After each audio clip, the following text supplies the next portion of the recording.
na digital signature. It appears by this document na isa lang ang pumirma para sa tatlo. So mabilis, makunsabo. Isang tao lang ang kailangan mong tsabuhin sa halip na tatlo. O, mga kababayan, malinaw naman po ang sinabi ng COMELEC sa kanilang Resolution 10057 or the General Instructions to the BEI ng 2016 elections. Tatlong digital signature ang ilalagay mo dyan. Number, signature to the election results. A number of signatures, 0 of 3. Tapos tap the I button on the I button receptacle. Paul Clerk. Not chairman. Tapos si Paul Clerk. Number of signatures, 1 of 3. Then BAI member. Ito yung pangatlong member. Number of signatures, 2 of 3. So, ibig sabihin, tatlong magkahiwalay na signature ang dapat ilalagay doon sa makina. Ang nangyayari, si chairman lang ang pumipirma. Di wala pa rin kwenta. Wala pa rin kwenta. Sino ba ang mananagot dyan? Wala naman tayong ituturo kundi si COMELEC at ang election provider na si Smartmatic. Now, ito mga pinakita ko po sa inyo, mga kababayan. Baka hindi pa po kayo kumbinsido. Baka hindi pa po kayo kumbinsido sa mga pinapakita ko po sa inyo. Especially yung mga kritiko ko, siguro naghahanap kayo ng smoking gun. I will give you the smoking gun.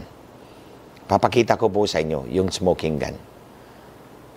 Pero hindi po lahat ng smoking guns kasi meron po akong 99 smoking guns. Isa lang po ang ipapakita ko. Kasi i-reserve ko po yung 98 kung sakasakali magkakaroon ng courage si George Garcia na harapin ako at sagutin itong mga ebidensyang ito. Dahil hinahamon ko po talaga si George Garcia, mga kababayan. Harapin mo ako.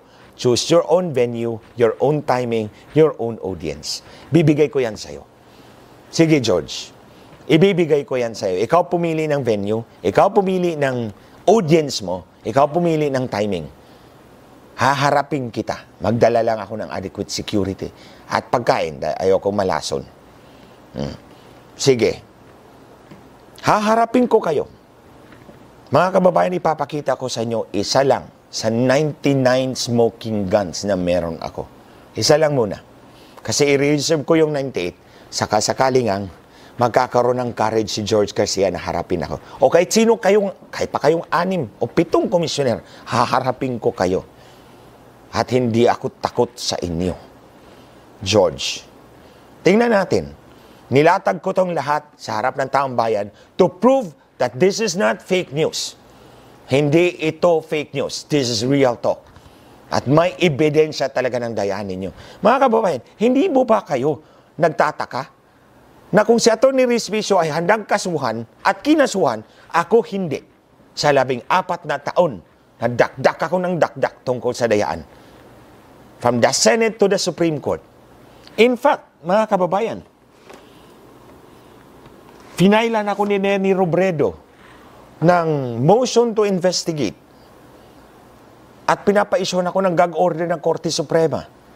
Inisyohan ako ng order ng Korte Suprema, mag-file ka ng comment, Glenn Chong. Ito yung final ko.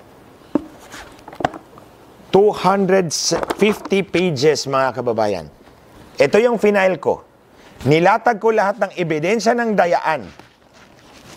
Ayan, nilatag ko lahat ng ebidensya ng dayaan ng COMELEC at Smartmatic. Hindi po ako inimbestigahan ng Korte Suprema at hindi po ako inisyohan ng gag order. Kaya malaya po ako nakakapagsalita. And now, we go to the smoking gun. Ito lang yung una, mga kababayan, ha? Smoking gun number 1.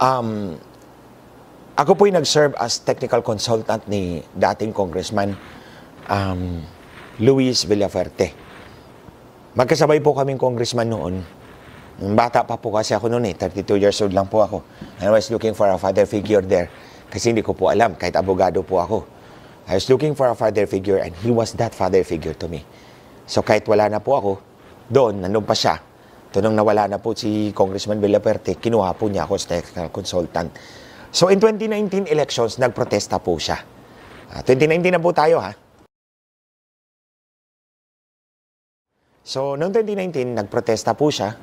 And sa kasamaang palad po ay namatay po siya. pero nakuha na po yung mga balota niya at naabot na po dumating na po sa House of Representatives Electoral Tribunal. Kasi ito po yung may jurisdiction kung members po ng House of Representatives. So, HRET, House of Representatives Electoral Tribunal. So, sa kasamaang palad po, pumanaw po si Congressman Villafuerte, pero yung anak po niya nag-file po ng motion kung pwede po ipagpatuloy po yung pagbukas ng mga balota at bilangin. So, sa makatwid, pinayagan po ng HRET ang kanyang anak. Pinagbayad nga lang ng dagdag na 1 milyon. Understandable kasi COVID time pa yon eh. So, nung December 5 to December 2021. This is a few months before the elections ha. Ang eleksyon noon May 2022. So ito December 2021. Pinabuksan po ng HRET ang 100 ballot boxes mula sa congressional district ni Congressman Luis Villafuerte. So binuksan po nila. Ganito ang proseso, mga kababayan. Ganito ang proseso. Yung ballot box, chine-check po muna nila. Kasi may isang metal lock po yan at 5 self-locking plastic seal. So, kung ito po yung ballot box, chine-check po nila yung metal seal. Nire-record po yan meticulously. Nire-record yung serial number ng metal seal, then yung 5 self-locking plastic seals. Nire-record yan at yung kondisyon. So, para malaman natin kung na-preserve yung integrity ng balota. So, pagkatapos doon, bubuksan yung ballot box, and then ilalatag doon sa table, may 3 tao bawat committee. Yung isa, representative ni Congressman Villafuerte, siya po yung protestant. Hindi po protestantihan sa simbahan. Hindi po siya protestante sa simbahan, katoliko, he's a Christian. Protestant kasi siya yung protesta. Ang kabila naman, ang tawag doon, protesti. Protestant, tant, and T. So, si Congressman Villafuerte ang protestant, si Congressman Bordado, Gabriel Bordado, tao ni Leni Robredo, rhyme, ang protesti. So, merong tao si Congressman Villafuerte, merong tao si Congressman Bordado, at merong tao ang HRET. So, 3 sila. So, pagbukas ng ballot box, ilalatag lahat yung balota. Yung balota. I-check muna. Hindi pa ilalatag. I-check muna kung merong hologram. Yung watermark sa gitna ng balota. Kasi bawat balot, meron niyang hologram sa ibabaw.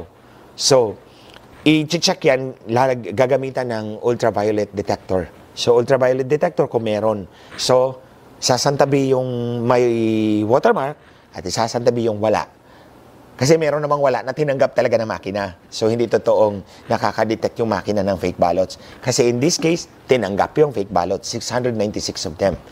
So, pagkatapos nun, ihihiwalay na ang boto, ang balota na may boto ni Congressman Villafuerte, ang balota na may boto ni Congressman Bordado, and then ang balota na may boto ng other candidates. So, 3 yan. Kasi si Tant, si T, at others. Protestant, protesti, others. So, yung mga ballots, hiwa-hiwalayin yan. Ito, si Congressman Villafuerte, dito yan. Ito naman si Congressman Bordado, dito yan. Ito naman si Rocco. Rocco, tumakbo. Dito yan. Other candidates dyan. Tapos, ang representative ni Protestant, bibilangin niya yung balota na meron kay Congressman Villafuerte. Ganon din dito kay Congressman Bordado and other candidates. Tapos ito namang representative ni Bordado, ganon din ang gagawin. And then yung representative ng HRET, ganon din ang gagawin. In other words, 3 silang nagbibilang. Tapos may report yan. Ang tawag doon, mga kababayan, revision report. Okay? Ito yung manual recount, revision report. So ito yung papakita ko sa inyo. Ito po ay isa sa 99 revision reports mula sa House of Representatives Electoral Tribunal in HRET case number 19-015, Villafuerte versus Bordado. So, ito po ay example ng revision report na galing po sa House of Representatives at gusto kong ipakita sa inyo na this is certified true copy. Ayan po ha, certified true copy po yan. So punta po tayo sa first page. Tulad ng sinabi ko sa inyo, meticulously recorded lahat. So makikita po ninyo, ayan, COMELEC Metal Seal number 0041481. So ibig sabihin, nandun ang metal seal sa precinct number 5 na to. Precinct number 5 na to. So binuksan nila, nandun yung metal seal. Nandun din ba ang plastic seal na 5? Yes, nandun din. Nandyan ang serial number. 02, 02, 743, 02, 02, 742, 744, 741, 740. Tapos, nilagay nila, properly locked and in good condition. Anong ibig sabihin doon, mga kababayan? The integrity of the ballots has been preserved. So, hindi po nagalaw ang mga balota na nasa loob ng ballot box na ito. In particular, kasi nandun yung metal seal, nandun yung 5 COMELEC plastic seal, self-locking seal, ang nilagay, properly locked and in good condition. So, tulad ng sinabi ko, hindi nagalaw ang mga balotang ito. In other words, ito yung actual na balota na pinasok ng mga botante sa araw ng halalan. Punta po tayo sa page 2. Ano, page 2. Data from the election returns. Ito na po yung data mula sa election return na print po ng COMELEC and Smartmatic doon sa kanilang makina. Vote sheeting machine. Oo. So, kung makikita po ninyo, nakalagay po, votes for protestant. Ito po yung si Congressman Villapuerte, 73. Votes for protestee, 419. O, syempre, parang natambakan si Congressman Villapuerte dito. Tapos, votes for other candidates, 155. So, pag sinum up mo yan, 73 kay Congressman Villapuerte, 419 kay Bordado, at 155 kay Rocco and other candidates, 647. 647 mga kababayan. Pero kung titingnan mo, valid ballots counted, 683. So, mayroong 36 na nawawala. So, hindi nagtugma. Diyan pa lang. Ano na siya? Mismatch na siya. Hindi nagtugma yung data mismo mula sa election return. O, sa election return ito ha, yung papel na mahaba. O, ang lahat ng valid ballots na binilang ng makina ay 683. Pero ang boto na nabilang niya ay 647 lamang. So, may difference na 36. So, ito yung tanong ko sa COMELEC. Anong sagot nyo? Gusto kong marinig talaga yung sagot nyo. So, hanggang dyan lang muna mga kababayan kasi bitag ko to. At least sinasabi ko na kay COMELEC, I'm fair to you. Bitag yan. Sige, sagutin nyo. Alam ko na kung ano yung sasagot nyo eh. So, dito tayo sa pangalawang parte ng page 2 mga kababayan. Ito na. Kung murder case pa to, nahuli na talaga ang suspect na may baril na umuusok pa. Yan ang smoking gun. Ulitin ko ha. Pagpasok mo sa silid, may nakabulagta doon. At nakita mo yung suspect na may hawak na baril na umuusok pa. Ito yon. Ito. Sabi ng makina, election return ha, makikita naman po ninyo, data from election return, local position. Ang boto para kay Congressman Villapuerte ay 73. Sabi ng makina, 73. Pero ang balota na nabilang nila ay 391. Ngayon, ayan na. Ayan na ang umuusok na baril na hawak ng suspect. Siyempre, ang suspect, di si COMELEC at si Smartmatic. Linawin natin mga kababayan. Ayan. Malinaw yan. At hindi edited yan, ha? Hindi fake news yan. That's real talk. Sabi ng election return, 73 ang boto ni Congressman Villapuerte. Pero ang balotang binilang na physical, where the ballot integrity has been preserved, malinaw yun, nakalak lahat, 391. Akala mo natambakan si Congressman Villapuerte. Ni Bordado, 419. Sabi ng makina ang boto niya. Ay, ang balota, 226 lang pala. O, paano na yan ngayon? 2 smoking gun na yan. 2 baril na yan. O, na umuusok pa. Sabi ng makina, malinaw yan, 419 ang boto ni Congressman Bordado. Abay, ang balota, 226 lang. Saan humugot ng boto ang makina? Digital line? Transmission anomaly? Preloaded CF cards, pumili lang kayo. ABC. Transmission anomaly? A. B. Digital line. 3. Preloaded CF cards. Or all of the above. Letter D. Correct lahat ng sagot ninyo. Oh. Ngayon, eto. Sabi ng kandidat, sabi ng makina, 155 ang other candidates. Yung pala, 61 lang ang balota. Pati ba other candidates, dinaya pa? Oh, malinaw naman yan. Yung documents na yan eh. Oh, 73 ang nireport ng makina. 391 pala ang actual na balota na may boto ni Congressman Villafuerte. Ang balotang may boto ni Congressman Bordado ay 226 lang. Dinagdagan ng makina at naging 419. At ito, ilang bang dinagdag at binawas? O ito, mga kababayan, dito tayo sa balota. Ang balota, ang tingnan natin, 391 kay Congressman Villafuerte, 226 lang pala kay Congressman Bordado, 61 lang pala kay other candidates, may 5 stray ballots, 683. Tumugma doon sa balotang ni-report ng makina. Pero hindi tumugma yung boto niya. O, di ba? Malinaw. Tumugma yung balota, physical. Doon sa nireport ng makina ang binilang niya na balota. Pero hindi tugma sa boto. O, anong ibig sabihin nun? Eto, dito tayo, mga kababayan. 391 ang totoong balota na may boto ni Congressman Villafuerte. Pero kinaltasan ng makina at sinabi 73 lang. So ilan ba ang binawas kay Congressman Villafuerte? 318 votes. Mantakin nyo, pinaghirapan yan. Pinaghirapan niyang makuha yung boto na yan. Tapos mamagikin lang pala ni Comelec at ni Smartmatic. George, where are you? Sagutin mo to. Gusto mo, sampal ko pa to sa mukha mo. Ang kapal pa naman ang mukha mo, George. O yan, sagutin mo yan. 73 lang ang sinabi ng makininyo, gayon pala, 391 ang balota na para sa kanya. Binawas niyo yung 318 votes para sa kanya. At ito pa, sabi ng makina ninyo, 419 ang boto ni Congressman Bordado. Ayun pala ang balota, 226 lang. Ilan ba dinagdag ninyo? 193. O, nagdagdag kayo, nagbawas kayo. O George, anong sasabihin mo rito? Hindi ba pandaraya yan? Ano pa bang tawag nyo dyan? O ito, other candidates. Ganon din. May magic din. Para mabawasan yung boto ni Congressman Villafuerte. Ayan, malinaw na malinaw yan. Gusto mo, kayong 7 komisyoner sa pagsasampalin ko nito? I will do that exactly.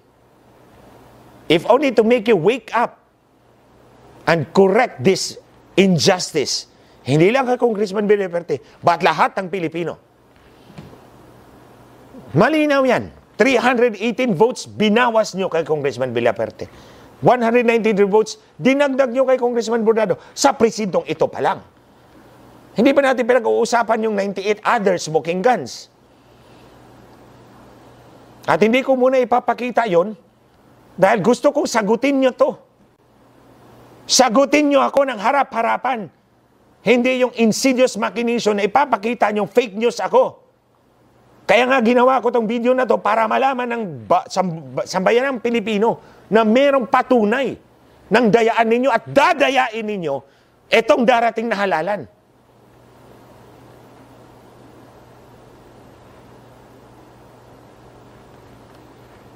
Mga kababayan, last page.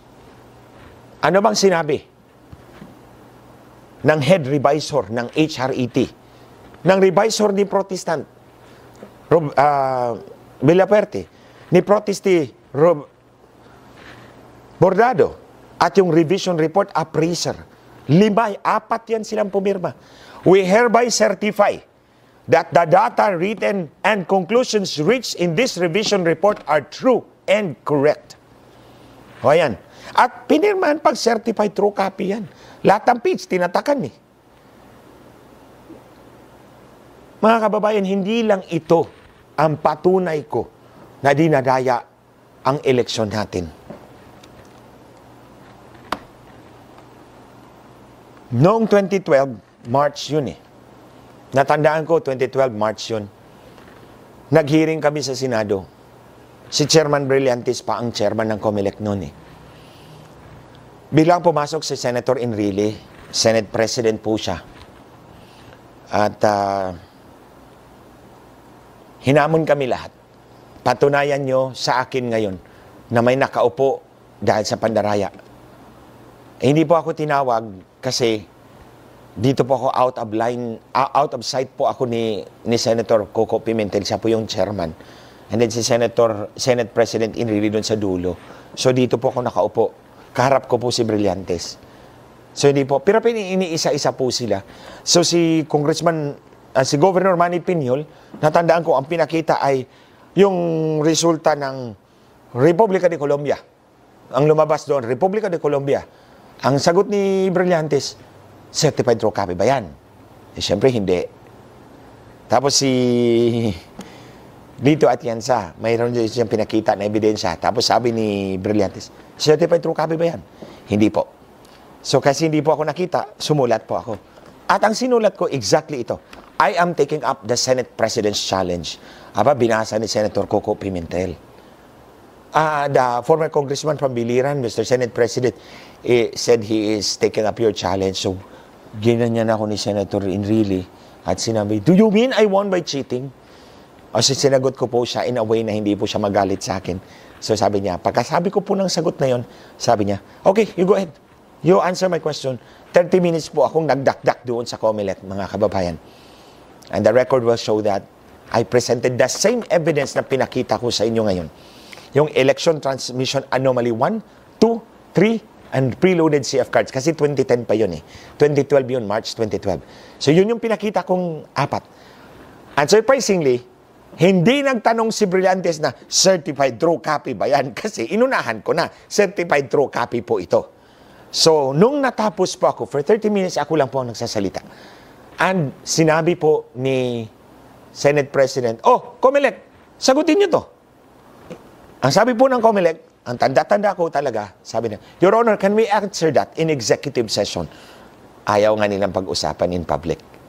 So sabi ni Senate President Enrile, okay, let's go into executive session. Pag alis ko, si Goyo Larrazabal yung sumagot eh. Tinanong ako ni Goyo, ano ba talaga nangyari? I think Goyo knows me because yung tatay niya, tatay ko, before magkasama tumakbo. Yung tatay niya, governor. Yung tatay ko, lieutenant governor kasi sa province pa lang kami noon eh. So, kwento ko sa kanya, pinakita ko yung ebidensya. Tapos pag daan ko kay Senator Coco, sabi niya, don't go away. I'll listen for you. So, lalabas natin ito lahat ngayon. So, nag-antay po ako sa labas ng 30 minutes. Pagkatapos ng session, lumabas si Senator Coco Pimentel, he grabbed my hand and diretso kami sa elevator. Sumunod yung personal aide kong pinatay ng mga pulis, si Richard Santillan, at isang aide ni Senator Coco Pimentel, sumunod sa elevator. At sabi niya, no, kaming dalawa lang. As soon as the elevator closed, the door closed. Ito ang exactly sinabi niya, putang ina, inamin nila, only fraud can explain your case in Biliran. Armed with that admission, alam ko na dinaya talaga ako nitong mga hinayupak na to. And ito sasabihin ko sa iyo, George, at mga kampon mo sa kadiliman. I will never forgive. Not in this lifetime, not ever. Dahil sa ginawa ninyo. Not now, not in this lifetime, not ever. Hindi ko kayo patatawaran sa ginagawa ninyo. I will keep exposing itong ginagawa ng COMELEC. I was armed with that admission. Ito nga talaga, sinabi niya, nagbura pa nga siya eh. And for 3 hours, nandun ako sa opisina ni Senator Coco Pimentel. In-explain ko kung anong ginawa nila ng COMELEC. And in August 2014, 2 years later, nag-hearing uli kami sa Senado. Si Brillantes pa rin ang chairman. Lumapit sa akin si George Quintanar, member ng COMELEC Advisory Council. Doon, sa VIP gallery ng Senate, sa session hall kami nag-hearing. And the camera will prove that. Lumapit siya sa akin at ito sabi niya, he addressed me not as an ordinary citizen, but sabi niya, Congressman, mabuting kaibigan si Boy, si Chairman Brillantes. Huwag mo lang ipahiya. Because ang context kasi noon, mga kababayan, ni-report ko sa Senado na binuksan yung balota sa Nueva Ecija at hindi nagtugma. And then sinabi po ni Brillantes na, pwede po bang malaman namin kung anong presinto yan? At ako naman, siyempre kalaban nila, dinuro ko siya, which is very unparliamentary. I admit that. Pero gusto kong matikman nila na hindi lahat ng Pilipino luluhod sa inyo. Hindi lahat ng kandidato luluhod sa inyo. I will fight back. So dinuro ko siya at sinabi ko siya, ikaw, hindi ko sasabihin sa iyo, madaraya ka eh. So yun yung context na lumapit sa akin si George Quintanar. Member ng COMELEC Advisory Council. At sinabi niya sa akin, Congressman, mabuting kaibigan si Boy Brillantes. Huwag mo lang ipahiya sa publiko. Gusto mo, mag-set ako ng meeting ninyong dalawa. After that, wala ka ng problema sa biliran. Ayun, alam ko na naman. Yun na yung pangalawang admission eh. Na dinadaya nga ninyo yung eleksyon. Ano pa problema ko sa biliran? Hindi na nga ako tumatakbo eh. At ngayon, kung kakausapin ko yung chairman ng COMELEC, anong mangyayari? Wala na akong problema sa biliran. Mananalo ako. Ang sagot ko sa kanya, hindi ko ibibenta yung prinsipyo ko. I'll keep fighting until I win. Wala tayong pag-uusapan. At hinanap ko yung executive assistant ni Brillantes at sinabi ko sa kanya, hoy, sabihin mo sa boss mo, huwag ka magpadala ng tao sa akin because hindi niyo ako kukutsaba. Ever. Maglaban na lang tayo. So ito yung katotohanan ng mga kababayan. Now, going forward. In 2022, I executed an affidavit tungkol sa admission ni Lisa Marcos na ito mga kababayan, ito yung example ha. Yan yung example ng ballot image na tumatagos yung digital line. At ito yung appreciation sa dulo. Ayan. Ito. Yan. Dito makikita mo kung paano binasa ng makina yung mga boto. Pati yung digital line. Dinadagdag nila. Now,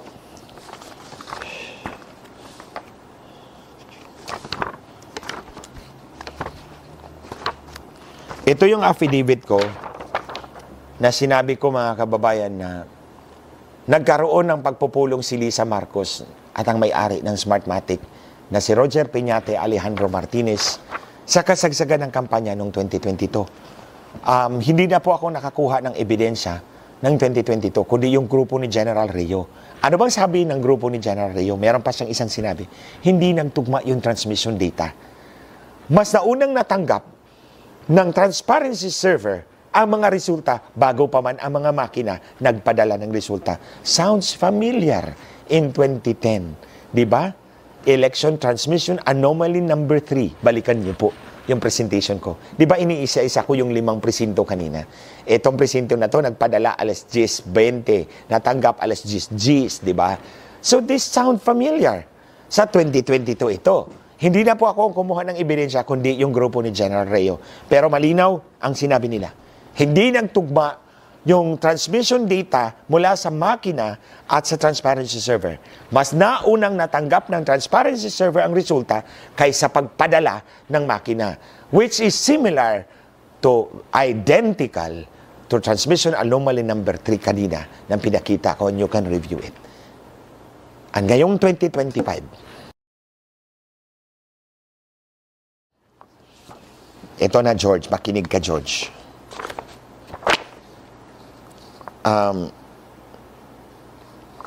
Itong 2025, nagpalabas po ang COMELEC ng COMELEC Resolution 11076, if I correctly remember it, promulgated on October 30, 2024. Last year lang to. Ito yung general instructions for the electoral boards. BEI kasi dati yan, ngayon EBs. So ito yung tanong ko sa COMELEC. Anong sagot niyo? Automated counting machine. Ano ba ito? Automated cheating machine. Automated cheating machine. Pwede mong ilagay para mabasa ng camera yung QR code. Laman ng QR code. At lalabas on the right side kung ang mga pangalan na laman ng QR code. But actually, mga kababayan, para po sa inyong kaalaman, ang QR code hindi po naglalaman ng pangalan ng kandidato. Ang laman po niyan ay code na pwede kong baguhin kung gusto kitang dayain. At sinong pwedeng magbago? Eh di siya may hawak. Si COMELEC. Oh. Yung QR code, nasa sa resibo po ninyo, hindi pangalan ng kandidato ang nandun, kundi code. At kung gusto kong dayain, ipapalit ko yung code. Hindi mo alam. At sino may hawak nun? Yung lookup table, yung reference table, si COMELEC. At si election provider. Oh. So, pag binerify mo, syempre, naka-hook up yun sa kanilang lookup table. So, ilalabas nila. Makikita mo dito sa right side, kung ang laman ng QR code is exactly yun yung nakaprint doon sa resibo mo. So, pwede mong i-verify yun, di ba? Papabasa mo, kasi pwede naman eh. Iba ang nakasulat, iba ang laman ng QR code. Kailangan nating i-verify yan. So, pwede nating i-verify using the camera na nandun sa makina. So, papabasa natin, and then on the right side, lalabas yung mga pangalan. Hindi na code. Kasi naka-hook up yun sa lookup table nila. So, paglabas, be-verify mo, tama ba? Itong nandito sa screen, ito ba yung naka-print? Para alam mo na yung QR code, tama ang laman. However, on January 21, 2025, October, November, December, less than 3 months later, nagpalabas ng panibagong resolusyon ng COMELEC. Resolution number 11098. Wala na pong verification ng QR code. Yan ang red flag. Yan ang palatandaan na dadayain yung eleksyon natin ngayon. That's the clearest red flag to me. Kasi kung ako yung botante, gusto kong makita na yung QR code ng resibo ko, tugma doon sa nakaprinta sa resibo ko. Titingnan ko sa screen. Papabasa ko yung QR code sa makina. At titingnan ko kung yung nasa screen, yung ba yung nakaprint. Para alam ko na sigurado ako yung QR code tama. Kasi pwede naman. Iba ang nakaprint, iba ang laman ng QR code. At hindi mo alam kasi hindi mo na mabe-verify ngayon. George, anong sasabihin mo? Anong isasagot mo sa sambayan ng Pilipino? Bakit nyo tinanggal? George, nagbayad ka. Magkano ba ang binayad nyo sa feature na yan? Yung camera na yan, binayaran nyo. Yung feature na yan, yung part ng program na yan, binayaran nyo ilang bilyon? Or hundreds of millions of pesos. Tapos ngayon, hindi nyo pala gagamitin? That's mindless wastefulness. Parang nagtatapon lang kayo ng pera ng taong bayan na pinaghirapan ng sambayan ng Pilipinong bayaran. Bakit nyo pinalagyan ng camera? Yung machine. Bakit pinalagyan nyo yung QR code reader? At bakit kayo magpiprint ng QR code? Hindi naman lang namin mabe-verify. Bakit kayo nagbayad doon sa software na merong feature na ganyan pero hindi naman pala natin gagamitin? Again, mga kababayan, balik tayo. Tatanungin ka, BEI, ng makina kung maglalagay ka ng digital signature. Sabi ng COMELEC, huwag mong pirmahan. Tapos magtatanong, sigurado ka bang ayaw mong pirmahan ng digital signature ang election result? Sabi ng COMELEC, press opo, ayaw kong pirmahan. Oh, walang pinagkaiba ito ngayon. Originally, nandyan. Remember 2010? Yung resolution na unang pinakita ko sa inyo, you can review this video. Nandoon yun. I button, receptacle key. Oh, ito ngayon, verify mo yung QR code. Tapos pagkatapos, binago, tinanggal. Ang resulta, transmission anomaly number 1, number 2, number 3, preloaded CF cards in 2010. Oh, ito na naman tayo ngayon. Kunyari, ginawa ninyo yan, tapos binago na naman para hindi namin ma-verify. Kaya ito mga kababayan, the purpose of this video is ipakalat natin to para malaman ng ating mga kababayan na ginagago tayo ng COMELEC and of course, the election provider dito sa election natin. Nagbayad tayo ng feature na hindi naman pala gagamitin. Bakit? Dahil yung feature na yan, pag ginamit natin, sigurado tayong hindi tayo madadaya. Ito ang igigiit natin ngayon sa COMELEC, mga kababayan. Ito ang igigiit natin sa kanila ngayon. Ibalik nyo yung feature na yan na binayaran namin ng buwis namin. Hindi pera nyo yan. Pera namin yan. Ibalik nyo yung feature na yan, babasahin namin, titingnan namin kung nakaprinta sa election, sa resibo namin, yun ang laman actually ng QR code. At gusto naming bilangin ang boto na nandun sa QR code para hindi makapandaya ang makina ninyo. Kasi mga kababayan, pag binilang natin, at tulad na ng sinabi ko, there is an app na pwede nating basahin wag na natin gamitin yung makina nila, yung camera nila. Gamitin natin yung app na to para mabasa natin yung QR code kung yun ba ang laman ng resibo natin. Tapos, at a rate of 800 QR codes per hour, mabibilang natin yung mga boto. So kung mabilang natin ang boto using the QR code, hindi makakapandaya yung makina nila. Kahit anong gagawin nila, mabubuking at mabubuking sila. Remember the revision report of Congressman Villafuerte?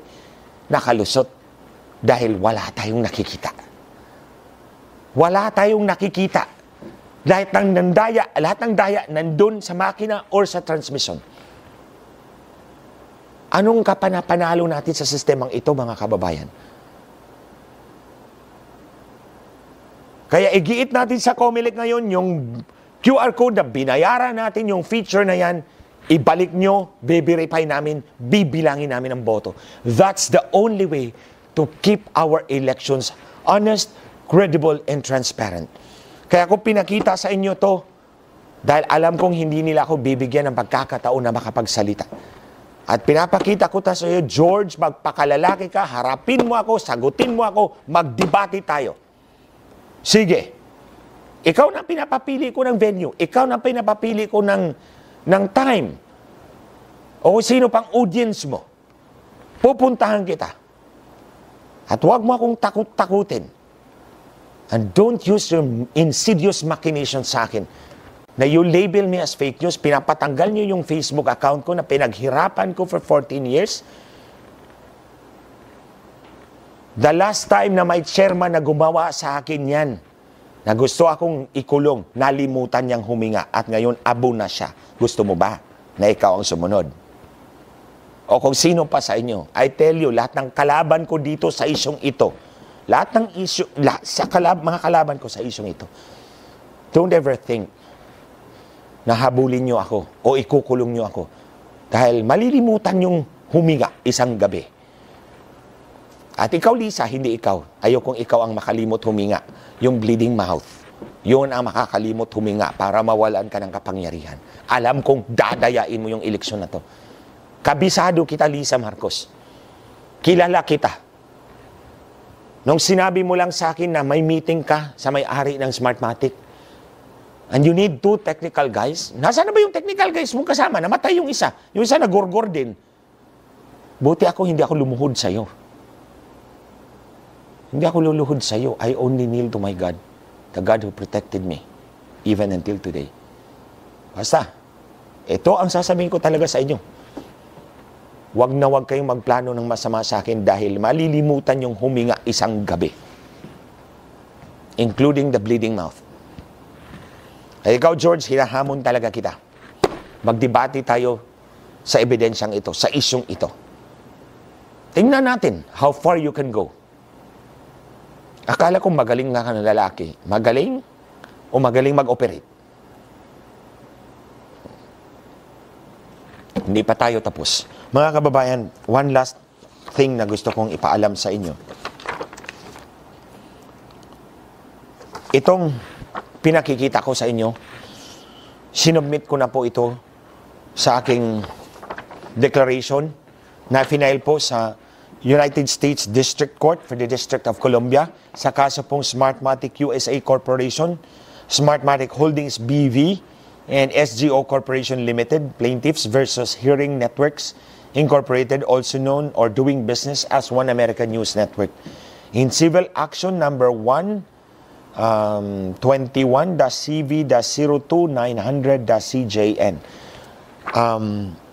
Itong mga ebidensyang pinakita ko po sa inyo, nakalakip po ito dito.